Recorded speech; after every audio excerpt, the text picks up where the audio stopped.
I love horror movies because you can break all the rules. You know, you can break rules structurally. You can get away with things that you never could in a mainstream studio movie. I mean, we made what we call a mainstream, an independent mainstream movie.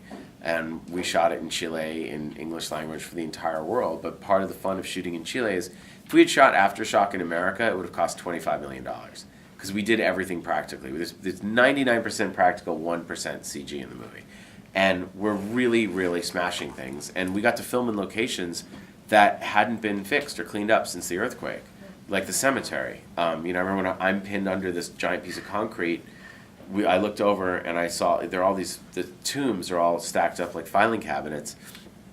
And I said, I saw skeletons and bones and all this stuff. Tombs broken open, and I said to Lopez, I was like, man, art department did a great job. He's like, gringo, art department. And I was like, what? He's like, dude, we got in here an hour ago. It's like, this has been shut down since the earthquake. Like, there were areas that just closed up that, maybe one day they'll fix it, maybe they won't. So it was, but I've always been attracted to stories like that. I don't know why. I mean, I just, like, as a kid, I loved fairy tales and ghost stories, and they're the most fun ones to tell. I think you can break any, there are no rules. You can do anything to anyone at any moment, and we take full advantage of that. You don't have to please everybody. And I also think that horror movies are the ones that matter ultimately. If you think about the movie, like what movies won Best Picture 30 years ago, 35 years ago, no one knows. But was that Chariots of Fire? I guess.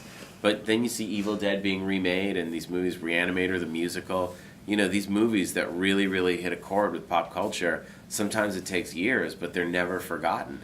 They're like, even if they're a period, even if it's a moment in time of the 80s or 70s, if it's a great horror movie, people watch it forever. It's terrific. The movie that was the most shocking experience is The Exorcist, when I saw it when I was 6. I thought that was real. I thought I was going to get possessed by the devil, and my mom was like, don't worry, we're Jewish, we don't believe in the devil. I was like, yeah, but I'd be the Jew. We have Dybbuk's. I'm like, well, I'm afraid of Dybbuk's. Like, what the fuck's a Dybbuk? And I was like, I'll be the Jew that the devil makes an example out of, just to show that he can also get you too. But that movie freaked me the fuck out, and I threw up after I saw it. I was so traumatized, and I used to have a problem throwing up, barfing, whenever I saw a scary movie. And it's probably why I make them now, is to pay that forward and have a generation of people vomit when they see my films. It's What like do you a think? standing ovation. More often than not, Paranormal Activity is the latest example, or Evil Dead. You don't need stars. You need good actors or good victims. And a lot of times people are very forgiving if it's a low-budget movie with production value, whatever, as long as it's scary. If you deliver on the scare, nobody gives a fuck. And it's the best example of those videos that were like when the internet thing first started, when people watch it and it's a room and something pops up and you still like, and then you couldn't wait to show it to someone. You're like, wait, come here, you got to see this freaky thing. Like, you sent it to everybody, just waiting for that reaction. It's so much fun. You don't just make a movie to break rules, but as you're telling the story, you want to stay one step ahead of the audience. And in Aftershock, we really build up the characters and build up the minor problems they're going through. We all think about, like, okay, I want an iPhone 5, or why isn't this girl texting me back, or I really like this guy, why won't he follow me on Twitter, or what was that thing I emailed? How you guys were like, next. Yeah, next. Well, that's the other thing. We're like seeing girls going next. Like little stuff like that. It's all good. Modern ways of communicating. But we really wanted to build up the minutia, the minor problems that seem hugely important. And that was the fun, is you could feel the audience. Like, then this character, like, for me, the movie's Russell Dazzle. Like, we make such a huge deal out of this guy, Russell Dazzle, who can't even really dance. And then, like, 5 minutes later, we just kill him and crush his legs. Like to us, the idea that we basically stop the movie and suddenly start, and the audience, you can feel the audience fighting against it. Like, and that's what Gringo's going through. Like he's in this movie, and then Russell Dazzle comes, and he takes the girl, and the audience is like, wait, we were in the earthquake movie. Why are we watching a dance-off? What the fuck? It's like, you feel them fighting, and then the earthquake happens, and it's just like nothing matters except surviving. And that's the point, that, when an event it takes an event like that to put into perspective, all the minor, all the things that we think are such big deals. But breaking rules, it's like, if this was a Hollywood movie, there would have been like a minute 20, you've got to have the earthquake happen. But I wanted every decision that happens that these characters make, I want you to know why. Like, I want Pollo, as obnoxious as he is, he really loves his friend. So every decision is based on wanting to help his friend. My character really loves his daughter. So everything he does from the moment the earthquake hit is 100% driven by the fact that I don't want to leave my daughter without a father. And you understand it.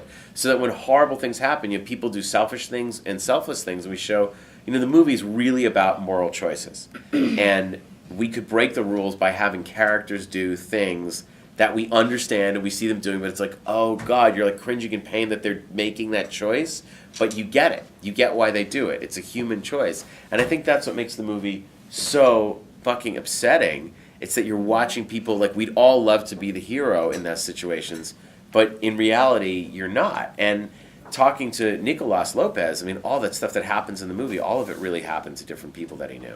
We just strung it all together in one fictional event, down to the underground tunnels where the priests and nuns would meet and have sex, and the nuns would have kids and kill them and bury them there. That was true. Those tunnels really exist. That's in Chile. It's also in Spain, the Spanish crew members told me.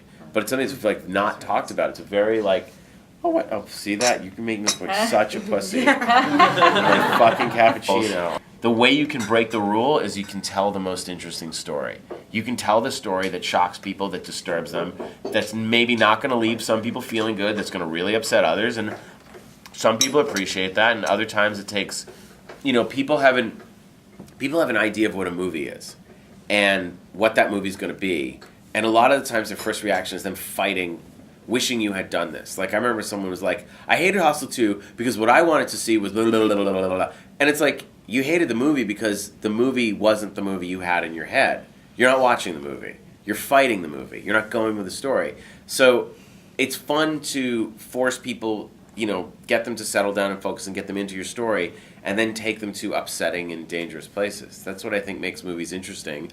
That's what I think makes movies fun. Mm-hmm. And that's what I find so boring. I feel like a lot of movies, I think the worst crime in cinema is boredom. Honestly, I will take a bad movie over a boring movie and a safe movie. And a lot of these films that I see being put out, it's just like, I've even been sent scripts and stuff to direct, and you read it, and it's just like, oh, they all have to be Earth gets saved, or the guy eventually learns a lesson, what's the character arc, and it's just like, fuck all. You can have all that, but like, fuck it, why can't you just have people do horrible things and die in terrible ways for no reason? That's what life is. Hitchcock talked about The Birds being about the randomness of life, and life is this series of like unforeseeable tragedies that we have absolutely no control over, and then we die, and you just have to be happy in between those moments and be like thankful that you have your health, because that's going to go someday too. It's like awful.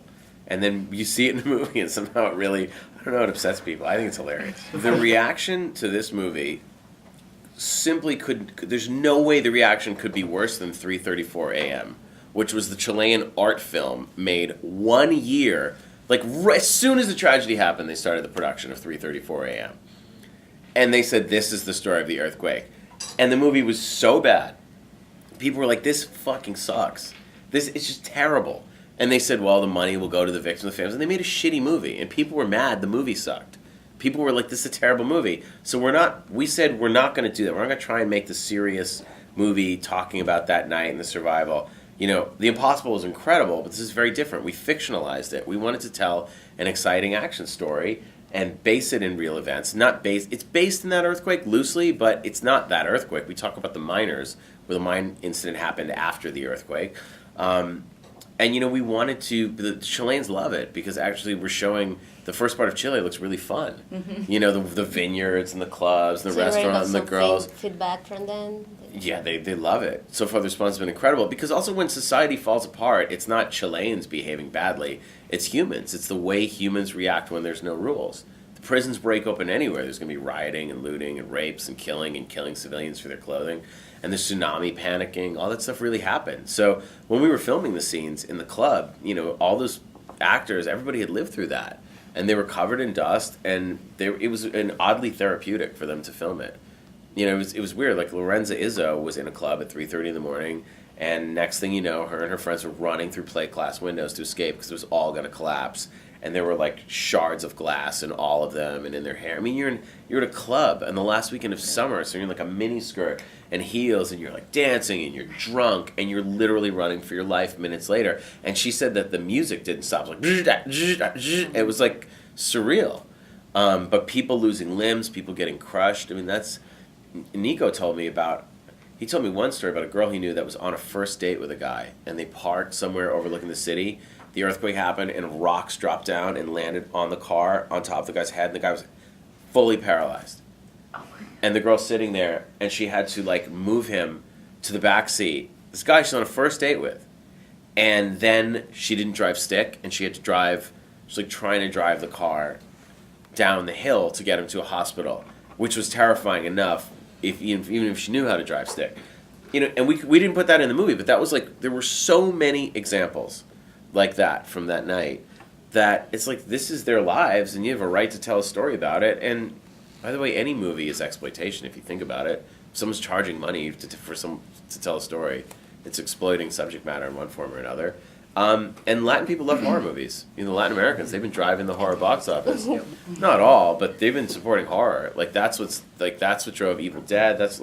It's amazing. These movies, paranormal activity movies, it's incredible, that audience. So we're not selling it as an art film. We're not saying this is the historical document.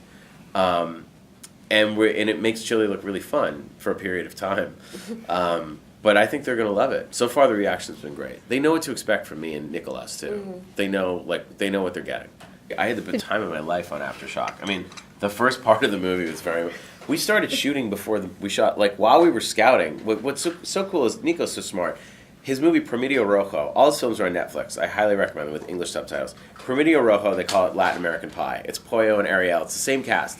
When he was 15, he finished school and had a show on MTV that he wrote, produced, directed, starred in called Piloto MTV, where he gets extreme makeovers. It was parodying everything. It was it aired after Jackass, and it's totally ridiculous, starring fat 15-year-old Lopez. But he did so many episodes of the show that was on MTV Latin America. Then Promedio Rojo he did at 19, and fuck my life, Que Pena Tu Vida. He shot it on a 7D. It was the first movie shot on a 7D. He blew it up to 35 millimeter, put it in theaters in a few screens, and it made more money than Social Network.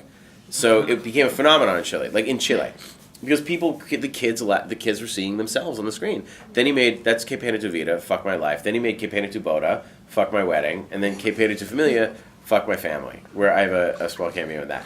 But his movies, he shoots so fast with the 5Ds. His crew is so good, and there's such a talent pool of actors. I went down there and immediately took Lorenza Izzo, who plays Kylie in the movie, and cast her as Brooke Bluebell in Hemlock Grove. She gets killed in the first episode by the werewolf. She's the cheerleader. Then I cast her as the lead in Green Inferno. Ariel Levy, Nicolas Martinez, this whole same crew. Everybody, same DP, camera, the entire production team. We said, let's just bring this onto Green Inferno. And what we wanted to do, Nico and I really want to start Chilewood, which is our system of making our movies our way with total control down in Chile, but making genre movies that are independent but mainstream for the world, and English language movies. And there's such a great talent pool down there. And of course, after Aftershock, everybody wanted to be in Green Inferno. Everybody started studying English. If you were on the fence, you learned it. But it's like a gold mine for production. I had the best time shooting there. And, Green Inferno was no bullshit. We went up in the Amazon in Peru. It was really, really fucking scary at times. It was a very, very... I don't think I ever could have made that movie had I not made my others. It was tarantulas, bugs like the mist. Literally. It was terrifying. It was 110 degrees. We all had to get deparasited. Everybody got yellow fever shots. We went 5 hours traveling up the Amazon every day to the set. We'd go an hour in the Land Rover to the river where you get in the boats, and then 90 minutes up the boat, and the river rose because there was a flood one day, and the trees, it was the impossible with trees and debris and shit and logs, and we had to, there were so many points we almost got killed on that shoot, but it was great. It all worked out. Canon hooked us up with cameras, and we just ordered lights from China. It's Nicolas Lopez built. You shot a system this down on there. a 5D? No. We used the C300, their new film camera. But literally, Canon was so impressed with what Nico did, they just started giving us cameras. So we just put Nico's great. He's dude, you don't need a fucking helicopter. Watch this. He took a 5D and strapped to this thing called an Octocam, which is a remote control helicopter. He picks it up, fucking runs it over Valparaiso. He's like, you're not allowed to get a helicopter near a vineyard because it'll destroy the grapes if the helicopter gets too close. Well, he put the remote control Octocam, has us all walking through the victory. We have like, and then if it was a little bumpy, he ran it through Quake motion stabilizing, and it looked like hugely expensive helicopter. So, but it's him with a 5D, and like that's the thing is he's he's 11 years younger than me, and he's a generation younger. So he doesn't know that like you're not like no one would ever think to do that. You're not supposed to do that. But he's like, why do you need a film? He's like, fuck film, dude. I'm like, yeah, but what if it's the emulsion? He's like, dude, my sister's 12. She watches everything on an iPad. Get over it. And he's like, if your movie's a big fucking hit, like your movie's the biggest box office hit, you're in theaters for 3 weeks, and then another movie's like 10 other movies are kicking you out. So your movie's going to live on iTunes and an iPad, whether you like it or not. And the truth is, most people's home systems have amazing high-def TVs and great projection. So it's like, fuck it. We made this in a new way. We shot it on 5Ds. Let's release it 100 screens. For the core fans that want to go out, obviously I highly recommend people seeing it in theater. But also, fuck it. You want to order it with a bunch of your friends? It's $8 on iTunes. Done. Don't worry about it. On to the next one. That's our whole thing. We saw that Woody Allen documentary where he's making 2 movies a year, and we're like, okay, something is wrong with us. We are fucking lazy. We need to be like, shoot. Don't overthink it. Fuck it. Write a script. Go. That's kind of that's the speed we're moving at now.